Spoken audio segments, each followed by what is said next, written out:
দুইটা ছেলে এদিক থেকে মোটরসাইকেলই খুব স্পিডে আসছিল, গাছের সাথে ধাক্কা দিয়ে একটা জায়গায় শেষ আর একটা হসপিটালের দিকে নিয়ে গেছে। আমার যে পানি দিয়েছে এরকম করছে, আমার পানি খাও পানি খাও পানি খাও, একটু পানি দিয়েছে, একটু নাক দিয়ে আর মুখ দিয়ে আর কান দিয়ে বক বক করে বুকলন পেটেছে। ধাক্কা মারে ওরা নিজেরাই মানে বলেছে রে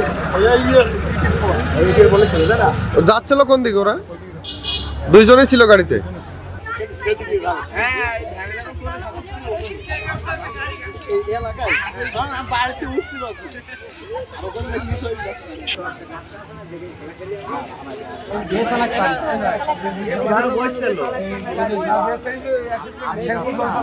আমি কি দেখলাম তো পড়ে রয়েছে, আমি ধানি করে তুলে নিয়ে আসলাম।